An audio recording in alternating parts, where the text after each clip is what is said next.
Good morning, everybody.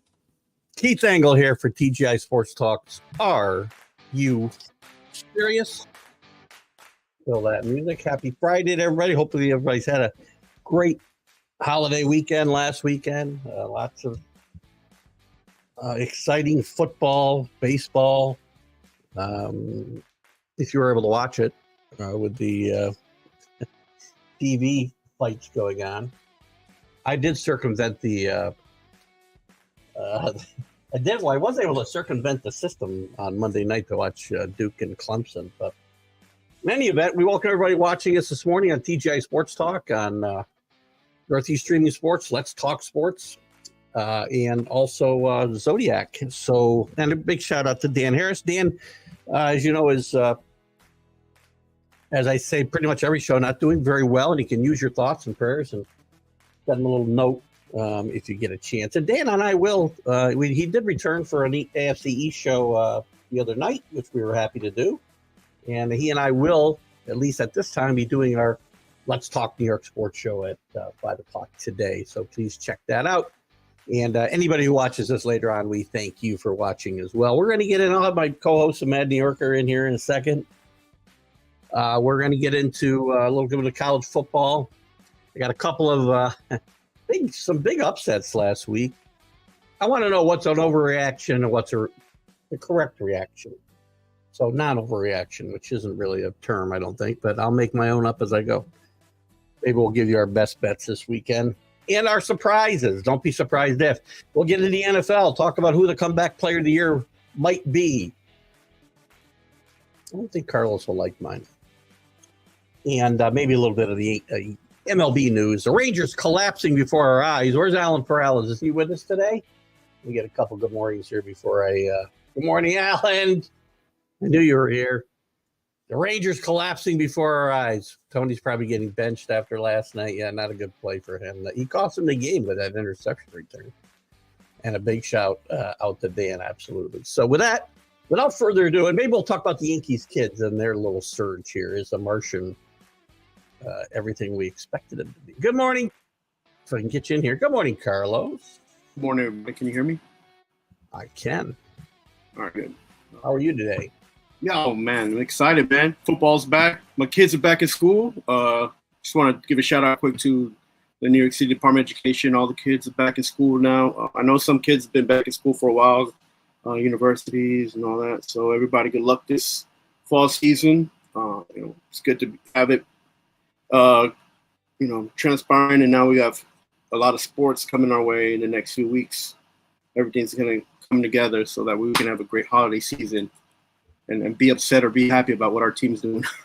We do have a lot of sports. This is one of those times of the year where it's really great because you got the intersection of the baseball pennant races. You've got playoffs coming up. You've got college football getting in full swing. The NFL kicking off. It gets busy, but we like it like that, right? So yeah, man.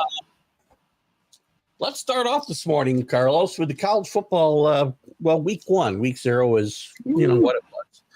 Last week we had some very interesting games, and Colorado going in and beating TCU. 20-point favorite TCU was. Colorado makes a jump from whatever poll, depending on the poll you're looking at. They jumped from the high 50s to the mid 80s to the top 25, which to me is a bit of an overreaction, but we'll get into that in a second.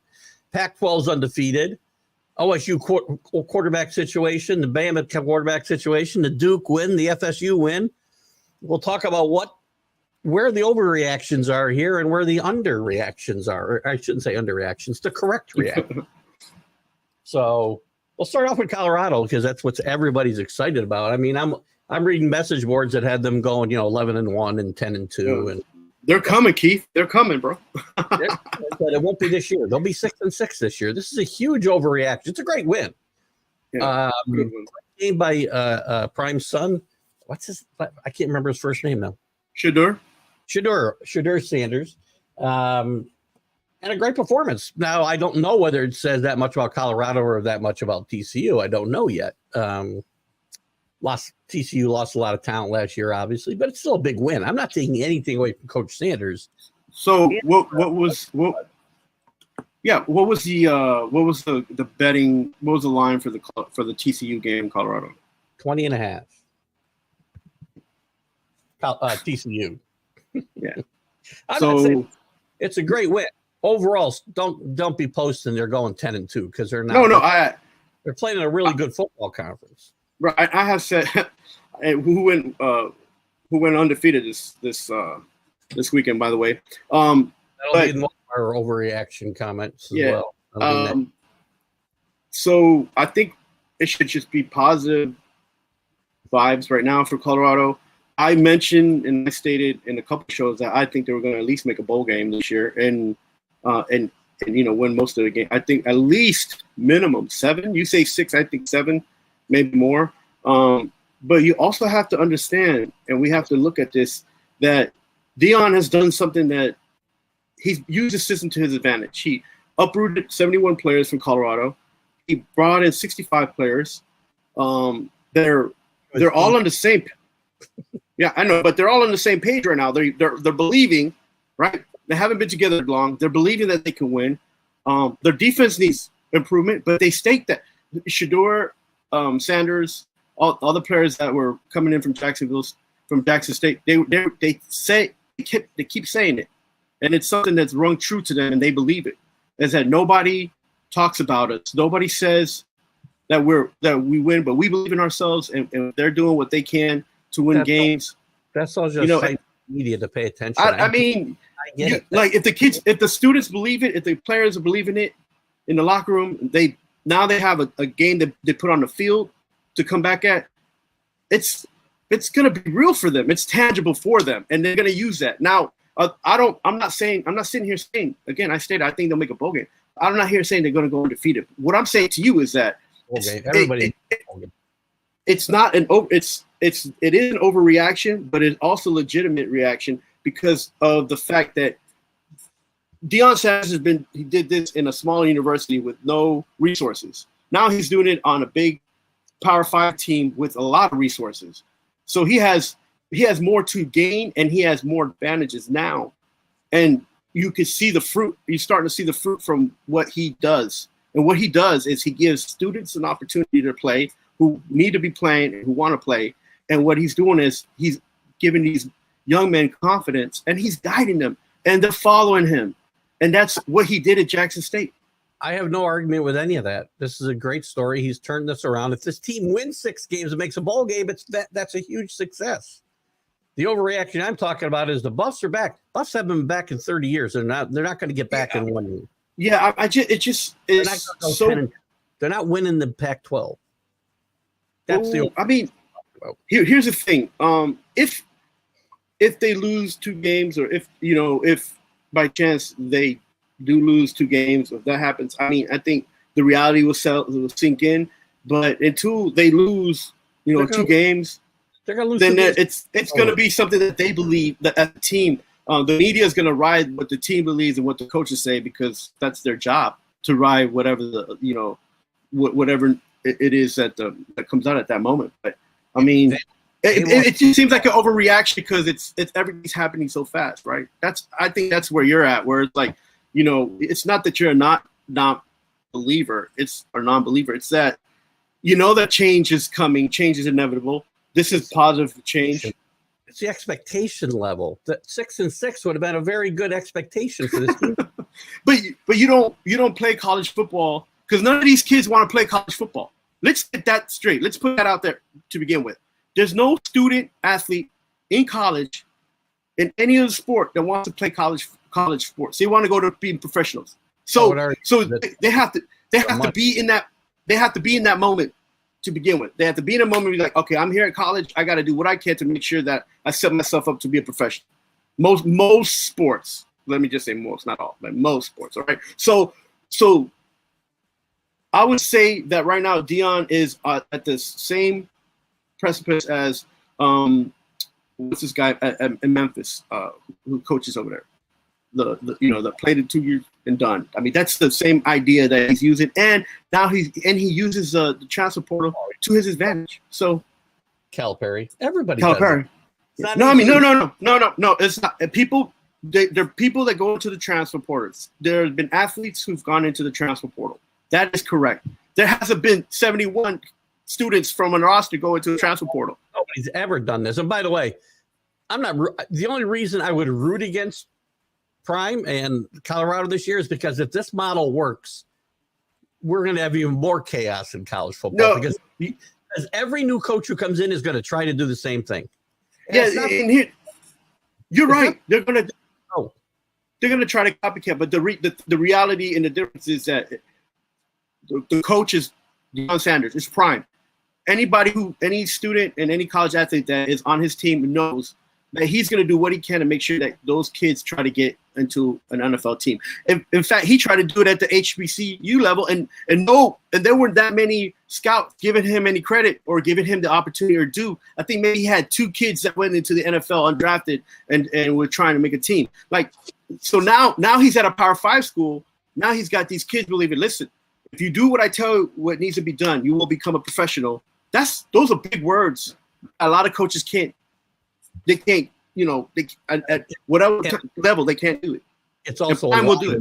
It's also a lie to 98% of them that aren't going to make it. So but at least the thing is that for the 98% that don't make it, they're trying and they have the opportunity, and it's in their grab. It's in their midst. They just have to put forth that. You know what Where I mean here? At Jackson, it was the same thing.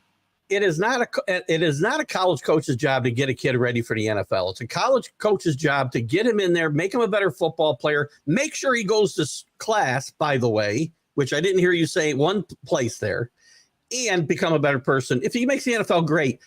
98% of these kids are not going to the NFL, and if you just turn out failures, Well, Keith, the opportunities are up there for those student athletes to become professional athletes, and that's 2%. All they're asking for, even if it's 2%. And if they don't do what it needs to do to take, that's not on Deion. And listen, he brought his own son. He brought his own sons onto the team, right? Who people said that they shouldn't, it's nepotism. But if you look at what the quarterback did, Shedeur Sanders did, right? If you look at what he did his first game, and you compare it to the kid that they let go who went to Arkansas State. So he went from a Power 5 school to a FBS school. Yeah. He only had like 12 attempts in 30 out of 36. Now he didn't have no touchdowns and no interceptions. But if you compare the games to those 2 quarterbacks, there is a difference, and there's a difference for a reason. And that's not because that's Deion Sanders' son. That's because that kid believes in himself, and he has the opportunity, and he's doing what he can to show everybody that he should be on that field. Yeah, listen, and again, when I talk about it's his job to make these guys better young men, because they don't all 2% go down the NFL. I will say Deion is a good coach in that regard. He benched his own son in the championship game last year when he was at Jackson State.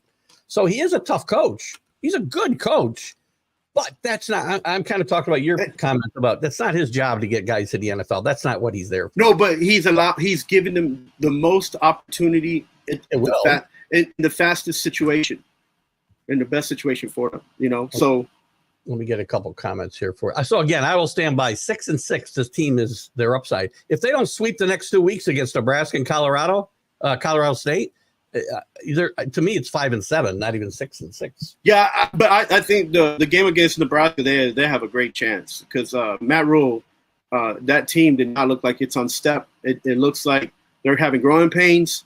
More than they couldn't finish so it. They could have won that game. Yeah. They couldn't finish it. So Colorado has a great chance of winning that game, but it's just a chance. They still got to go out there and play the game. They can't use stats that they had last week to beat Nebraska. So. Well, good mornings and a couple of comments. Good morning to Dave Guyette. Good morning to CA. Good to have you with us. Good morning to my dad, Bob Engle. Good morning, everybody. Bob's probably there too. Jeanette, good morning. Got a couple of comments. Alan says, when you say you I'm talking about Ohio State, which we'll talk about their quarterback situation in just a second. It's like Texas. They're back for 10 years now. By the way, as bad as Texas has been, let's not compare them to Colorado and where they've been, okay? Because it's not even close. I mean, it's light years between them. And Alec, I think, is right. Once teams get film on these guys, it'll be a little bit different. Listen. It's hard to put put that film together though, because those players, there are 65 players that are just now starting to play together, and they're not going to be the same players week in and week out. By the time they get to Oregon and USC at the end of this September, they'll have plenty of film, and they're going to get their clocks cleaned against both of them. I can tell you right now. I expect good matchups and good competition, and I expect those guys to come out, and it's going to be fun. Like I said to you, and like you're saying, I think 7 games is like, you know, respectable, right, in a bowl game, right? But yes. Again, 6 wins gets you to a bowl game. Everybody with 6 wins gets a bowl game because there's not enough teams to go around for all the bowl games, at least for now. Real quick, the Pac-12 success last week, undefeated, the only conference in the country undefeated. Now some of them played against each other, so that's the teams played against each other. But still, the fact remains they're undefeated. It's a bit of an overreaction that this team, the Pac-12, blah blah blah. It's a good conference, but I'm not getting excited. Number one, because these teams are going to beat each other up. The teams at the top here are really good. USC, Oregon, Washington, they're all potential candidates to make the playoff, all of them. So they're going to, and Utah, I left out Utah. So plus the other teams, you got Oregon State, you got Washington State. This is a really deep league this year. I wouldn't get too excited about them being undefeated in week 1. That's all. I guess I'd put this in the middle. Because yes, it's a good conference, and I think this shows it, but they still got to carry this out throughout the season. Yeah, and the season's just started. It hasn't been that many injuries as has happened. There hasn't been that much competition played on the field yet. So it's good for the Pac-12. It's a good selling point for them. Next year there will be none, so it's very good. It's good also to see the maturation of some of these college athletes who skip the draft to be in there one more year. So I think for the state that college football is in today, I think it would be ultimate irony if the Pac-12 had a great season and they have a college football champion this year. I think it would be the best irony ever in all of football. My black horse is Washington. So. Washington's got a really good team. Let's see. Florida State manhandles LSU in the second half. Overreaction? I say not. I say this is the real team.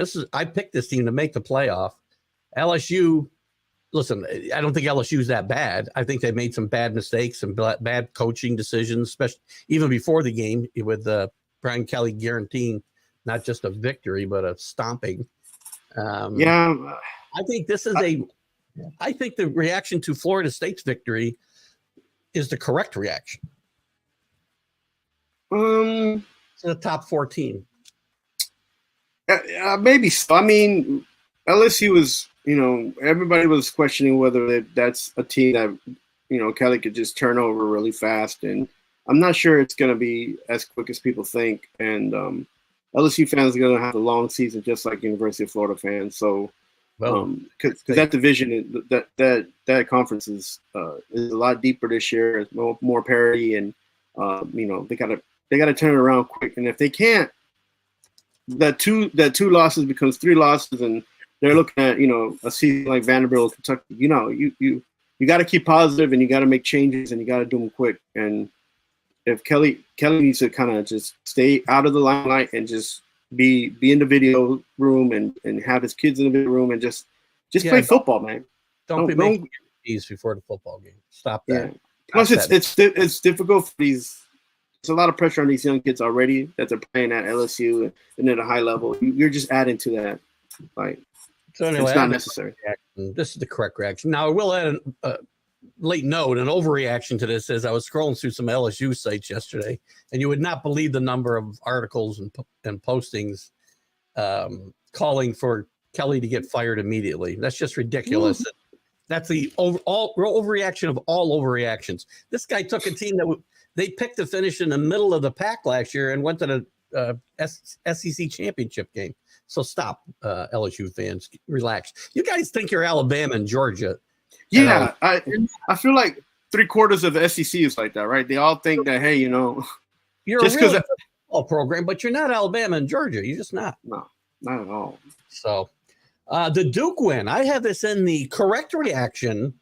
I said this team would win 9 games. That was without beating Clemson, by the way. I had them losing this game. So I had them winning 9 games without this. Mike Elko, great coach, as I said. Big overreaction to Duke, and the Duke should have been the top 25 in my mind before the season started. Victory. Well, the only thing that surprised me was the way they manhandled Clemson pretty much the entire game. Yeah, they had control of this whole game. I don't know, Dabo Swinney, what he's going to go back to and have these kids do that differently, but it just don't look like they're on. They're doing that well on the field. They don't look in sync. Offense putrid.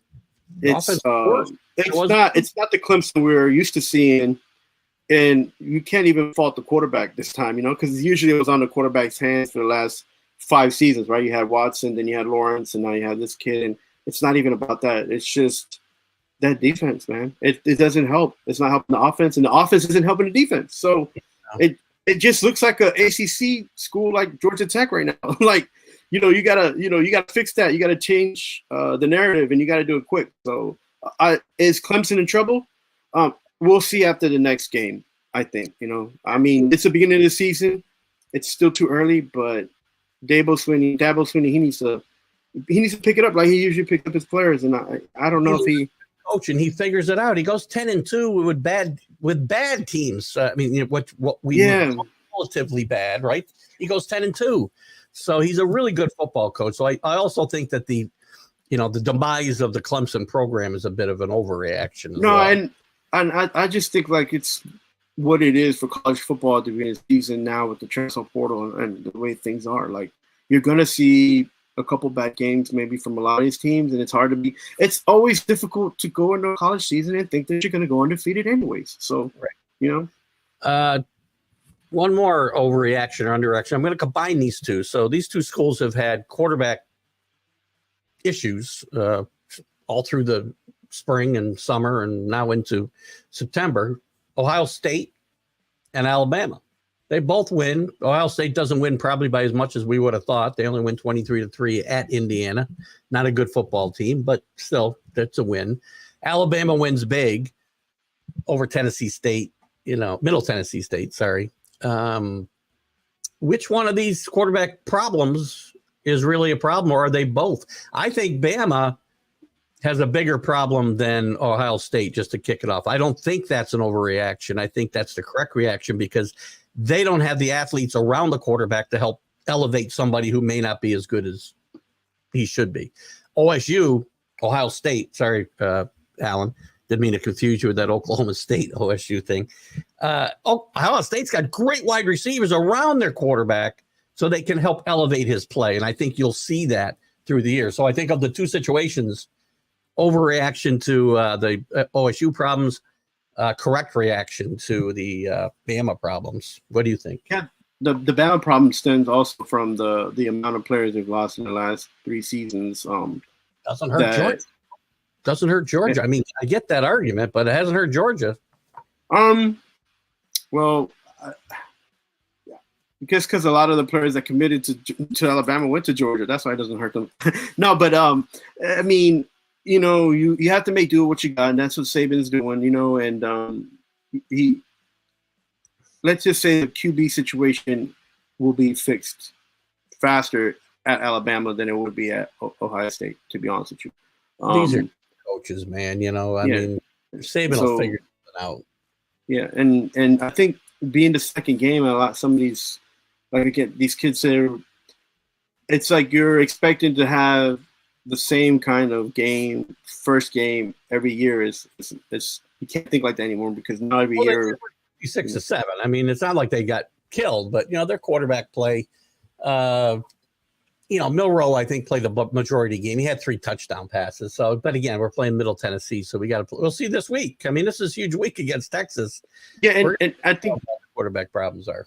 I think you have to be fair to Middle Tennessee State. In that program, they do okay playing higher Power 5 teams. They're an FBS. They upset your team last year, and I called it actually. I don't know if you remember that. They're not too far. So that's not fair. You just root for all the Tennessee fans. No, that's not true. I'm not a big Racers fan. My sister went to Middle Tennessee State University. I did not. I'm not a big Racers fan. I know that coaching staff there has been consistent. I know that their team up there, they do pretty good in the region by picking up players. Sometimes they pick up players that other schools miss. So, and they do, like I said, that coaching staff does incredible there at MTSU in football. So give MTSU credit for going out there and trying to get Alabama on its rear. But I give all Alabama will be okay, I think. If Alabama has to play LSU tomorrow, right? If they had to, guess who's going to win that game? Say that again. I'm sorry. If Alabama had to play LSU tomorrow, who wins that game? It depends on where it is for me. If it's on I'll take LSU, or at home, I'll take LSU. But at Alabama, I would still take Alabama. Yeah. So we're trying to get too many reactions too fast, I think, for college football. Let's try to get to to week 6, week 7, and then we'll see. Because again, like I said, there's a lot of competition that's been out there. There's a lot of parity, and right now there hasn't been too many injuries, right? That's why I've labeled this conversation overreactions and corrections, so that we get the right feel. Alex says, what about the Ducks? They win 81-3, I think, last week. Great to them. Listen, I don't have a problem. This brings up another topic I didn't have, but it can fit in here. It's an overreaction to get all excited that these teams go in and whip up on week 1 on the Middle Tennessees of the world, the Sanfords. Albany State from here is going to Hawaii. They'll probably get beat up by a bad Hawaii team. But first of all, you give them, as you said, I give them credit for playing. They get paid. It's a payday for them, and it helps the program. They need these games to keep the programs moving forward. And as far as these guys running up the scores, I don't think, you're playing your third team quarterback, and if you're in there with your first team when it's 70-0, then yes. But these kids are adults by the time they're at this stage, and it's your job to stop me, not my job to stop me. So I really don't have a problem with these scores. The thing that bothers me the most is that these schools that are FBS, they cannot pick up more talent because they're limited to scholarships to give out anyway. So you're talking about maybe 30 scholarship athletes versus 60 scholarship athletes. And that's the difference. That's always going to be a difference. And the NCAA, they should do something about that. They should just make it even keeled. Like, how about you split it down the middle? 40 scholarships for all schools, and that's it, right? I mean, you got to do something, because and I'm talking about parity is becoming more of a coincidence now than it was before. But then that means that these players who are in the smaller schools and the FBS schools, mid-region, mid-level schools, are actually outplaying the Power 5 conference teams for at least 2 quarters. Right. So that should, if you're a coach, you better, and you're not beating up on these teams, you better open your eyes and be like, we got to do something different. You're right too. And with rankings and whatever else, once we get to the playoff portion, the playoff ranking portion of this later in the season, these games matter. If they only beat Middle Tennessee, 20-14, they're going to look at that, and it's going to be a black mark against you. So you can't take it easy on these teams. And Alex says you can only play the teams in front of you, but remember, unlike the NFL, these schools are handpicking the people they're playing outside their conference schedule, Alex. So again, it's gone on for years. I don't have a problem with it. You got to have games like this, and I don't mind in week 1. I mind it when it's in week 11 that they're playing, and the SEC is famous for this. They play cupcake games in week 11, and I hate that. Well, they do that too because it's their homecoming game, right? They played their schedule out, and they're in the middle of their season, and they do their homecoming. So you pick up the cupcake teams. I'm all excited. I don't want to freaking Georgia playing Sanford in November. Jeez. It's a great game for your homecoming, though, because your alumni is like, they're all lit up, they're excited, and the student body is excited, and then you go out there and you just boom, just create this big old. We're gonna go to a bowl game, the championship bowl game, and then reality hits. You still got to play out your season. I'm going to throw one last overreaction in here for me. The overreaction from Penn State and West Virginia. The overreaction here is on a different level. It's about gambling. The line is 20.5. I think Penn State was up 16 with 5 seconds left. With 6 seconds left, they're on the 5-yard line of West Virginia, almost everybody kneels on the ball there. Everybody. They score a touchdown. They cover the spread. Everybody thinks James Franklin knows the spread and the games are fixed. And I'm like, stop. The games aren't. Have there been scandals? Yes. For the majority of the time, these games are not fixed. I guarantee you, James Franklin does not know the spread of that game, and he didn't score. He had his own motives for doing it, whatever. But this is a huge overreaction. I've seen all kinds of it on social media about the games being fixed. And by the way, if you think the games are fixed, guys, stop betting on them. Why would you bet on them? I mean, because the problem is that you're gambling and you're looking for the sure bet. That's the problem. And you're on the right side of the fix. Don't bet. Well, the reality is, do you think a regular Penn State team can beat West Virginia on a regular day? They should beat them by 40. Yeah. Yeah. So, and then look, even if Franklin doesn't know what the line is, like I wouldn't say I'm a supporter of Franklin, but I've liked what he's done. I always kind of bring him up during the college football season. That Penn State should be doing better than they do, but and then you always mention what kind of coach he is, but I'm pretty sure he knows what the line is. Win a big game. Now, in full disclosure, I bet Penn State minus 20.5 on Saturday. I might have I might have had some skin in this game. Yeah. So good morning, gentlemen. He does use. I'll do the Perth translation for you there, Carlos. He does use the term loosely. Maybe he's looking at other scores and said we need more points. That's a great point, Kenny. Again, we pointed out before, because of the way they judge these teams by just scoreboard alone. And a lot of the guys who are on these committees haven't seen every game, right? They just look at the scores and they go, wait, Penn State only beat this team by a couple of touchdowns. They should have beat them by. So yes, Kenny, you're absolutely right. We mentioned it before with the, with the Oregons and the Alabamas running up scores. You almost have to. How about that? How about something else that the NCAA should look at is not use the projected gambling lines to determine who should be in the top 5 teams. Well, I don't think they use projected gambling lines. Oh, of course they do. Of course they. You mean based on future bets? Yeah. No. Well, because that shouldn't be. No, that should not be. That should not be. But I'm sure that's in the mix. So. Let's move on to the higher. Give us a pick before we do that. Give me a best bet this week, and don't be surprised if. It's a huge week for these teams coming off these smaller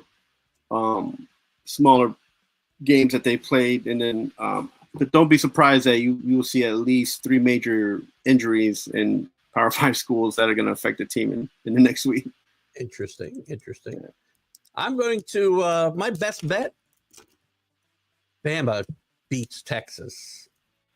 So is that the game? Is that the game of the week? Maybe. Oh, absolutely. On ESPN, of course. So I'll have to. Of course, I'll be able to watch it. I want people to watch. Just so you know, I saw some posts about this, and again, we're talking about the Spectrum and Disney dispute where we can't watch any ABC or ESPN games. I saw some posts over the weekend where a guy said, I just put it in YouTube, free YouTube, not paid YouTube TV, but free YouTube. And he was watching any game he wanted to watch. And I said, you're full of crap. I went there Monday night. I put in Clemson Live. I watched the entire game on free YouTube. Just an FYI, guys. Look for your games this weekend on YouTube. Yeah, but the thing is that they would slowly start finding those games and blacking and somehow or another getting them off. I only had it twice. In 3 hours is all I had to do to go find new feed. That's it. That's a lot of fishing. And it was pretty quick. I got back in 10 seconds. So it wasn't bad. It's not ideal. I mean, please. No, it's not ideal at all. Fix this problem, as we said. And I'll give you, don't be surprised if Miami Hurricanes beat Jimbo and Texas A&M to put him back squarely on the hot seat. Yeah, see, I think that's the second game that people should be watching. Miami's got a lot to prove and a lot to lose. So if I feel like after this season, if they don't do right, that coach is going to be on the hot seat for sure. I like a lot of dogs this week. Don't be surprised. Watch out for San Diego State at home, an underdog against UCLA. Mountain West is underrated, and Iowa State getting 4.5 against Iowa on that awful offense. Oh, did you get that message I sent out? This is the 25th year of the Mountain West conference. Yeah. I was actually watching I surf YouTube all the time, and there was a history of the Mountain West, and it actually is a remnants of the old WAC conference, the Western Athletic Conference, that is no more. We talk about conferences going away, but this isn't the first time it's happened. That's for sure. Let's move on to the NFL. And we'll do a couple picks and see what a couple observations going into week one. But first thing I want to talk about, comeback player of the year. I think there's some interesting possibilities this year. Damar Hamlin probably has an advantage because of what happened to him last year. And if he plays a full season, plays decently, he'll probably get a chance. Russell Wilson is in there. Lamar Jackson is in there. Couple other big names on this list. I will say right now, I think Russell Wilson will be the comeback player of the year in the NFL, with Sean Payton helping him regain some of his form. Yeah, I just think the comeback player of the year should go to somebody who wasn't able to be on the active roster. Why wouldn't it be somebody who improved their performance, though? I mean, it could be. Because there's a lot of factors that go into that as far as your performance improvement, especially if you're a quarterback. Right? What if Watson gets it this year? You're going to be upset? I would be mortified. Yes, mortified. Right. So shouldn't it be a player who wasn't active last season? Well, if we're going to go active all season, I mean, no. Who wasn't active at all last season? Yeah, for whatever injury or whatever. And by that token, we might have to give it to Calvin Ridley, who was suspended all last year, right? I wouldn't mind. And as long as he plays out and he's the best wide receiver in the NFL in the top three, he should win. I mean, quite frankly, if Damar Hamlin plays the entire season, he plays the entire season, he probably is gonna get it hands down, just because of what he went through and the fact that he's back on the field playing. He's probably the comeback player of the year right now. But I like Russell Wilson. Didn't he get comeback athlete of the year? Didn't he get an ESPY award for that? He may have. I don't really pay attention to the ESPYs, so he could have. You'd be able to rewatch it if you didn't have Spectrum. Yeah, that's one reason I don't have ESPN for the ESPYs. I can tell you that. They got a couple. Kenny going back just a second. Kenny says, I don't know if they'll beat him by 30, but I think they'll beat him. I think it'll be much closer than the 1-point victory they had last year.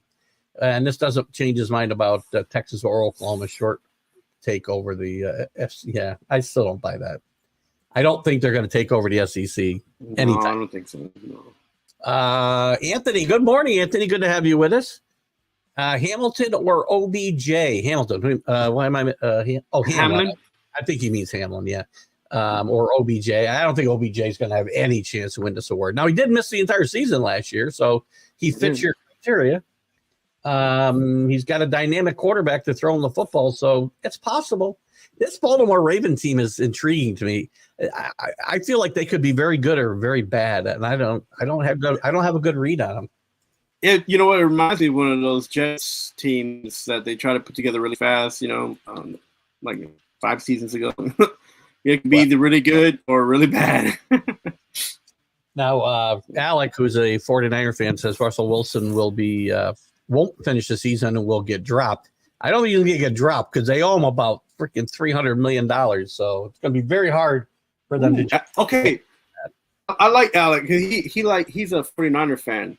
Yeah. How about this, Alec? Russell Wilson and the Broncos will do better than San Francisco this year. Due to the fact that team is slowly falling apart inside out. How about that for a take?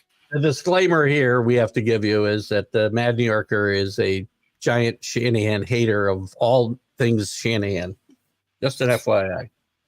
I don't dislike the man. I just don't like the offense. You don't like anybody named Shanahan. You don't like Mike Shanahan. You don't like Kyle Shanahan. You probably don't like. I like Mike. Mike gave the Broncos an opportunity to win a championship. So, mind you, that offense didn't work until somebody came into town. So, it wasn't until Terrell Davis came into town and Sharp peaking, that team didn't start winning any kind of playoff games. So you have to have fair enough. You have to have those players hidden at the right time. They went to a bunch of Super Bowls before Sharp, so I'm just saying they didn't win any, but they didn't win any. So said that before they had any playoff success, they had a lot of playoff success. Well, I mean, I'm talking about playoff success and runs to the Super Bowl. The ultimate success they did not have. The ultimate, yes. So Kenny wants to chat a little bit about ESPN blaming Mahomes. Well, that's the problem is when you're the quarterback, you get blamed and when you shouldn't, and you get credit maybe when you shouldn't sometimes too. He didn't play great, but look at the interception return that really cost him the game was not his fault. Tony just dropped the ball, and it went to the defensive back's hand. So his receivers did stink last night, and if they don't get better, this team could be in trouble. Well, I think the biggest thing last night was when he had the opportunity to run 5 to 10 yards, he ran sideways and tried to throw the ball. Yeah. He did make some fairly good rushing yards, but he should have had more rushing yards, and he could have kept his team in the game had he himself played a better game. Now, it's not contrary to what we're saying because the receivers did not do him any justice when threw the ball or run for more yards when they caught the ball. So, but there, again, credit to the defense of the Lions who've been trying to improve that back end of their defense. They gave him a lot of room to work with the Chiefs, and the Chiefs did not take advantage. Probably the first defensive team in football last year in my mind was the Lions, and that I was impressed with their. Again, Kansas City didn't play great, but the Lions defense had something to do with that too. You can't just discredit that, right? So and so also you have to give the Lions credit because they play defense and they didn't have to worry about Kelsey, so that helped a lot. Kelsey's one of those guys that would warn Mahomes to get in and out of some plays, call audibles.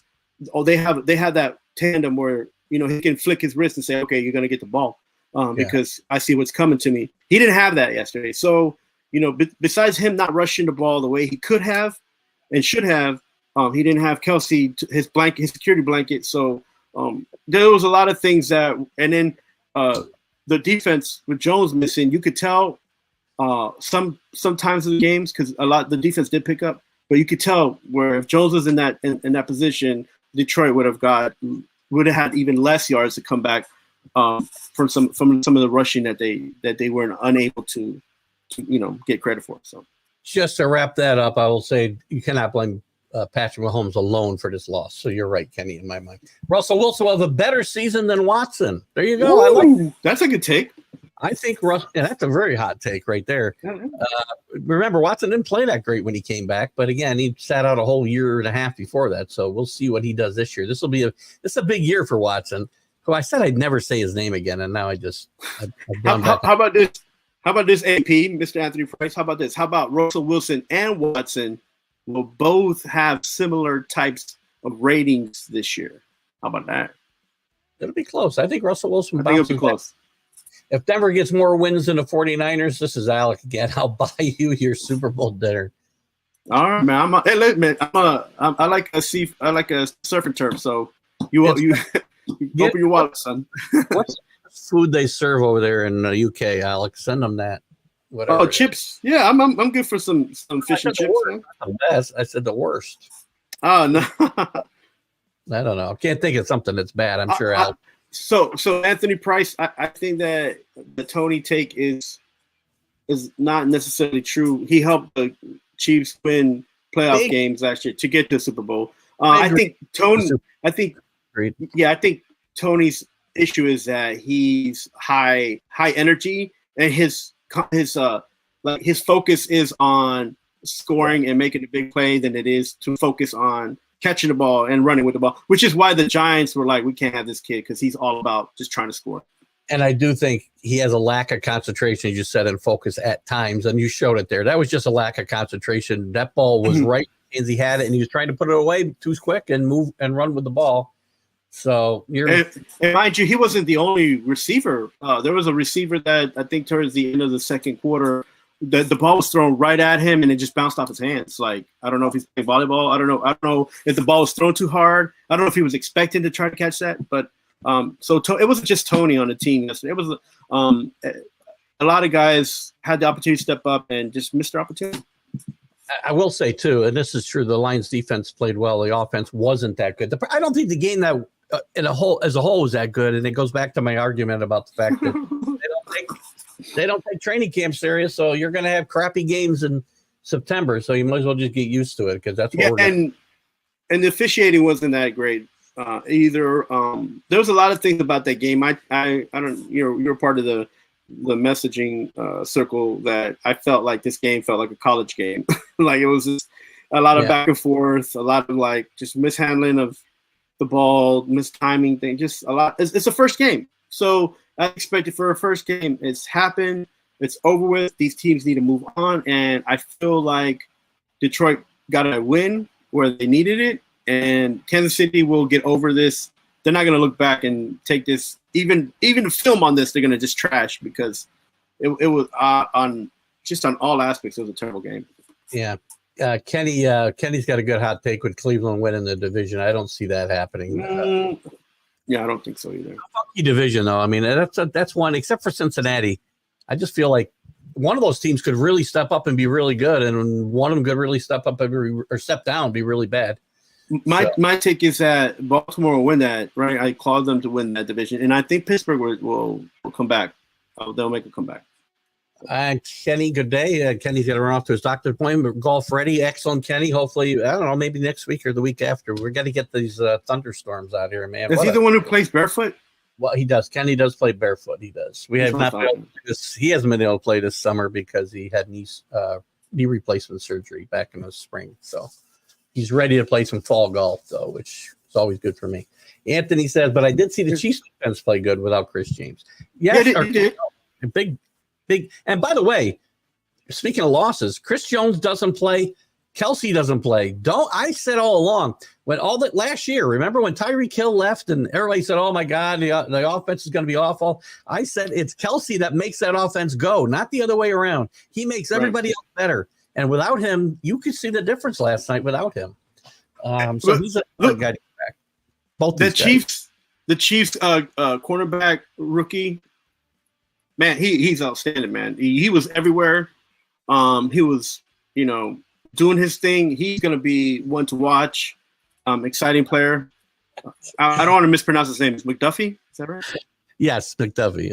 Yeah. So, I mean, I think he played an awesome game, and he helped. He picked up the defense when the defense was kind of not getting those rushing yards. So.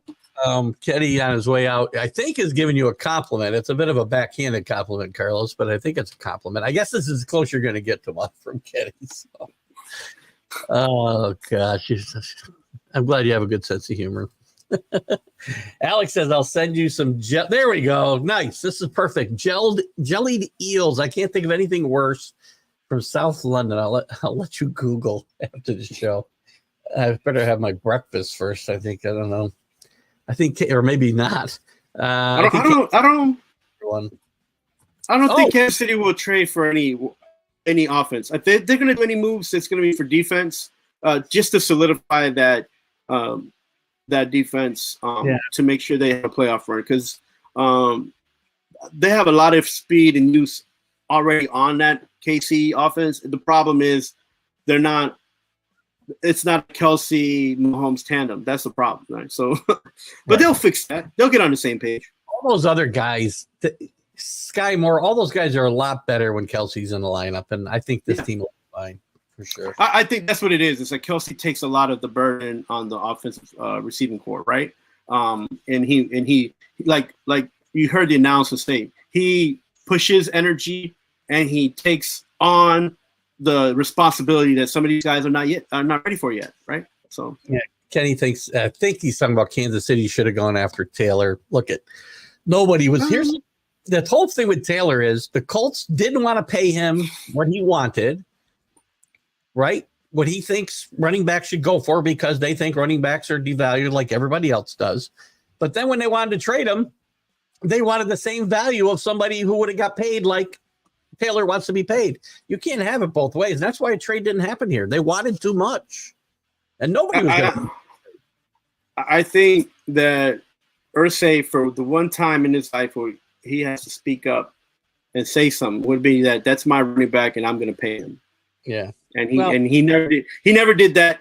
I don't know why he's worried about the bottom dollar now. When he went out of his way to get some of these players in the past before and pay them too much.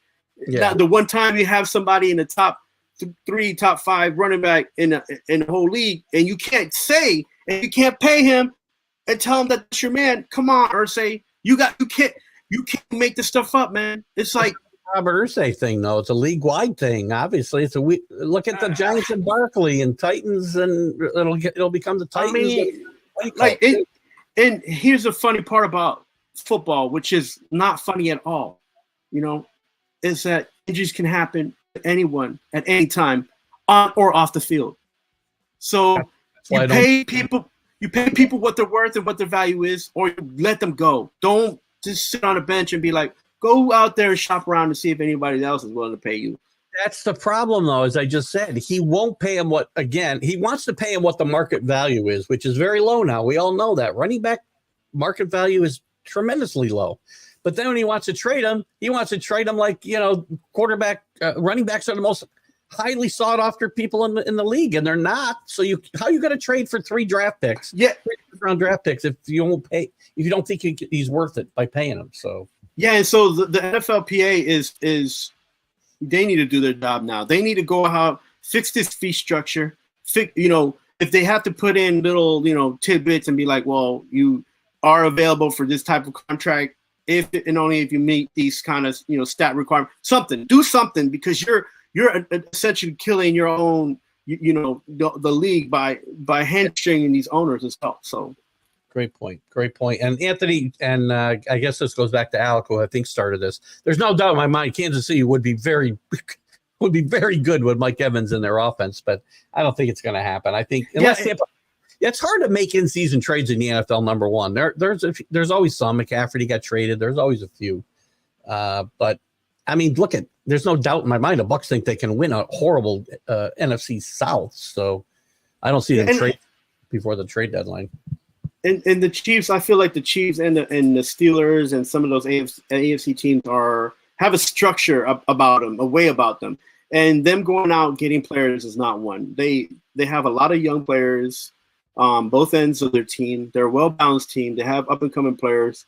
They have a lot of speed. They have some guys that have better hands than speed on the wide receiving core already.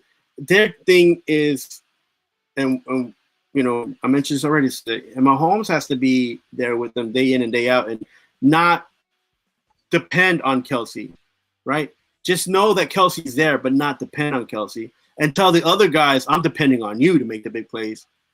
And when Kelsey's here, we'll win the game, but you guys have to make the game happen, right? We'll close the game out with Kelsey, but you guys have to make the game happen and score. Excellent. And if Mahomes can't do that, then he's not a good leader.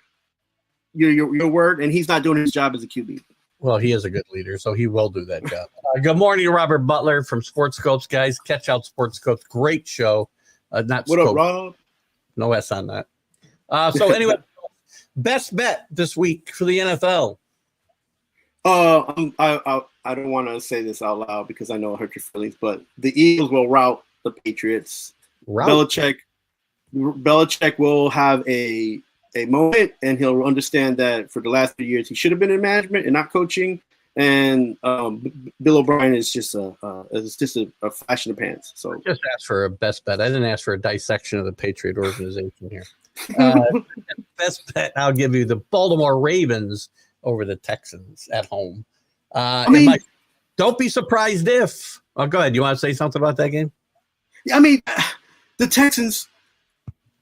Come on, man. I mean, the Ravens. If that game is even close, it might be 21-17. But the Ravens should win that game, right? Oh, they'll find a way to win that game. Yes. Okay, so Texans, by the way, might be better this year. They might be. My don't be surprised if, I'll go first here since you already belittled my team. I will say don't be surprised if the Patriots have the ball in the fourth quarter with a chance to win the game. That's all I'll say. But will they be able to take the game over and win it? And then I will say they will win and shock the world on Sunday afternoon. Yes. And if they do, I hope, because I already have the Eagles lose at least one game. So Mac Jones shuts everybody up this week. Ooh, that's a take. That's a hope. Don't be surprised. Don't be surprised if the Dallas Cowboys beat the Giants again. They have the Giants numbers for the last few years. I believe it's like 10-1 or something like that. And Daniel Jones will look like Daniel Jones. Barkley will probably have 2 touchdowns, and then everybody will understand that money went to the wrong place at the wrong time. Anthony, I didn't get too deep into my feelings. I can get a lot more. I can go a lot deeper than that, as anybody knows if they watch me close enough. Well, we're running out of time, but real quick, since we got a couple minutes left, let's. Real quick, Yankees. Listen, the Yankees had a mini surge. They won 6 in a row before they lost. I think 7 in a row, maybe, before they lost last night.